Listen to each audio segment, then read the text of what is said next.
민주당에서는 압도적인 승리를 계속 이야기했습니다만 어제 또 부산 가서 이재명 후보는 결국에는 아주 박빙의 승부를 하게 될 것이다. 뭐 이렇게 또 이야기를 하던데 좀 어떻게 보십니까? 지금 민주당의 좀 관건은 어제 청문회도 있었습니다만 그 사법부를 대하는 민주당의 또 태도에서 그 중도층이라든가 표심이 어떻게 움직일지 어제 그 법사위에서는 법안들이 발의되기도 하고 또 통과된 법안도 있거든요. 4가지 법안이 있었습니다. 뭐 공직선거법에서 허위사실 공표죄 구성 요건 중에서 행위를 삭제하는 것, 이재명 후보와 관련된 것인데 이건 법사위를 통과했고요. 그 외에도 법원 조직법, 대법관 수를 늘리는 것, 그리고 헌법재판소 헌법소원재판 대상의 그 대법원의 판결을 포함시키는 것, 그리고 또 조의대 특검법까지 지금 법사위 소위에 회부됐습니다. 이런 것들 좀 표심에 어떻게 영향 줄 거라고 보세요? 아니 영향을 주고 아니고 간에 지금 쭉 뭐 어디 자료를 가져오신 것 같은데 쭉 뭐 읽어주시고 한데 그 지금 선거에 그 주 무대가 이제 후보들의 그 얼굴에 말에 지금 초점이 맞춰 있잖아요. 그러니까 지금 민주당의 행동들인데. 이재명 후보의 전체 스포트라이트를 가진 상황에서 지금 국회 법사위에서 벌어지고 있는 것들이 제가 보기에는 대한민국 역사상 이례가 없어요. 이건 거의 막무가내식이에요. 그게 뭐 행위를 삭제한다. 지금 뭡니까 그 공직선거 허위사실 공표죄, 뭐 허위사실 자체를 아예 없애지. 뭐 또 행위만 딱 따로 떼내서 그걸 면소를 한다든가. 거의 소급 입법까지 적용할 태세인데. 대법관을 지금 뭐 10여 명인데 100명으로까지 늘리겠다. 그게 지금 물론 국민의힘에서 공격하는 소재이기도 하지만은 베네수엘라나 아니면 튀르키예나 이상한 나라들만 지금 그러는 거예요. 그게 다 대통령이 그 대법원을 좌지우지하겠다는 전략이에요. 사법부를 완전히 망가뜨리는 것이지. 그리고 지금 뭐 어제는 그 지금 연판 쌉니까 이런 사람에 대해서 뭐 룸살롱 같다는 것을 끄집어내고 뭐 지금 뭐 개판이에요. 국민들이 지금 그 선거 필드에 지금 초점을 맞춘 사이에 국회의원의 법사위에서 벌어지고 있는 일들이 제가 보기에는 좀 심각하게 우려됩니다. 네. 천용길 시사평론가는 어떻게 보세요? 이게 더불어민주당 쪽에서 이재명 후보의 선거 캠페인 슬로건과 좀 반대로 가고 있다.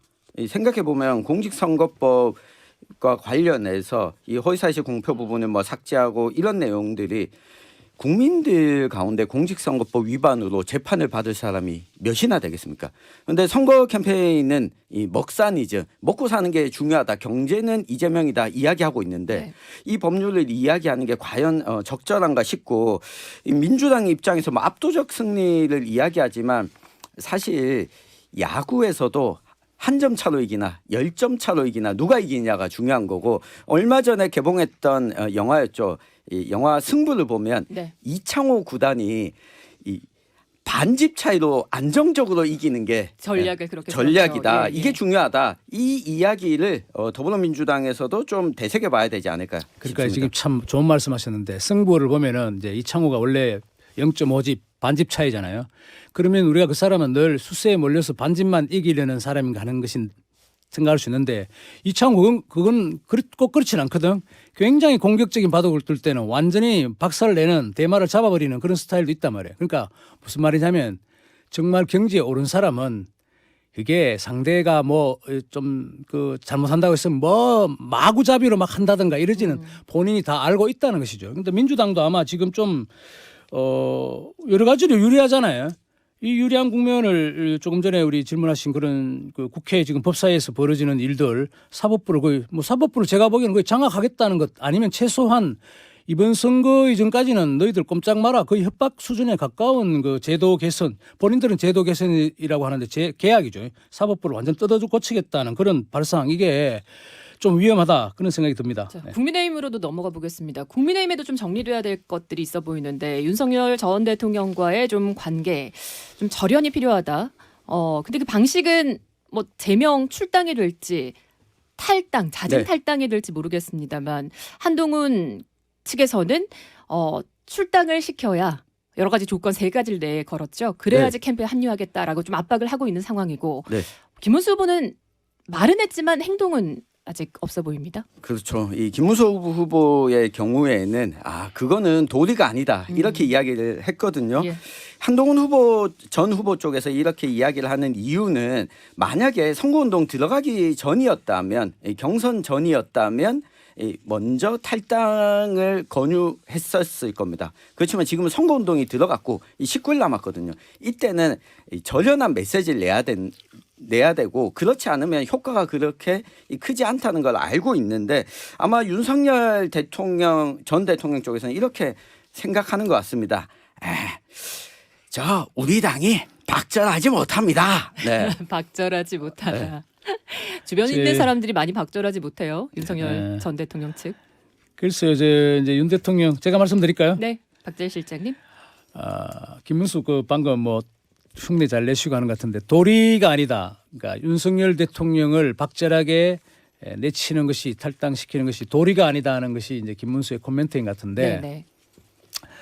그러니까 흥미로운 것은 도리라는 것이 뭐죠? 우리가 지금 이 국리민복과 21세기에 국가가 전진해야 될 상황에 어떤 민감한 이슈, 대통령의 아주 실책적인 개헌 이런 것들을 두고 출당 탈당을 하는데 도리가 아니다. 그게 뭘 말하는 거죠? 지금 군자의 도리가 아니다 이런 뜻일 것 같아요. 그러니까 이건 좀 시대에 맞지 않는 그런 정치와 과거의 우리가 어떤 인간적인 관계를 따지는 그런 부분들은 좀 탈피해야 될 것 같고요. 윤석열 대통령과의 그 관계 정리가 되지 않는다면은 이건 국민의힘이 앞으로 또 한치도 나아갈 수 없는 부분이 아닌가. 그리고 윤 대통령 전광훈 스스로도 목사 세력과의 관계 정리는 누가요? 김문수 후보. 그거는 이렇게 볼 수 있습니다. 그 정광훈이란 이제 목사는 약간 우에서 좀 한참 더 우쪽으로 간다고 보는 것이고 종교 단체에 있는 것이고 개인적인 이득 관계가 있는 것인데 탄핵 반대를 함께 했었죠, 거리에서. 지금은 아마 거리를 두겠죠. 근데 그건 또 이재명 후보 쪽에서 극좌 좌파 쪽을 내버려 두고 그 사람이 어떨 것인가 이재명 그분들하고 같이 안 해요? 자꾸 이렇게 묻는 거하고 똑같은 질문이 될 것 같고요. 그건 전략상으로도 이 김문수 후보가 그건 지금 와서 정광훈 후보하고 왜냐하면 지금 국민의힘이라는 본진에 지금 대표가 돼 있잖아요. 옛날 떠돌이 문수 후보가 그 아스팔트에서 지금 데모하던 선봉꾼이 아니란 말이에요. 그러니까 그건 당연히 거리를 둘 수 있겠죠. 자, 이준석 후보는 지역 여론조사에서는 두 자릿수가 벌써 나와온 것도 있더라고요. 어떻게 보세요? 캐스팅 보터가 될 것이라고 보세요? 단일화.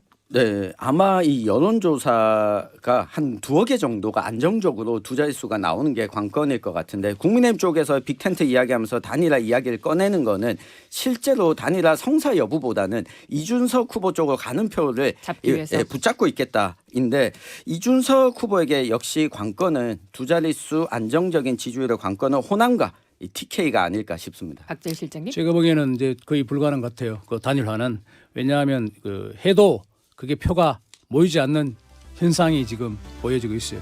여론조사상에는 그나저나 야구 이야기하시는데 이준석 후보가 부산에 가서 샌프란시스코 이정우의 그런 활약하는 그런 구장을 부산 시민들한테 해주겠다는데 나는 그게 가장 인상 깊은 공약이 아니었나 이런 생각합니다. 계속 대선판 지켜보도록 하겠습니다. 박재일 영남일보 논설실장님이었고요. 또 천영길 시사평론가와 목요논방 마칩니다. 고맙습니다. 감사합니다. 네, 수고하셨습니다.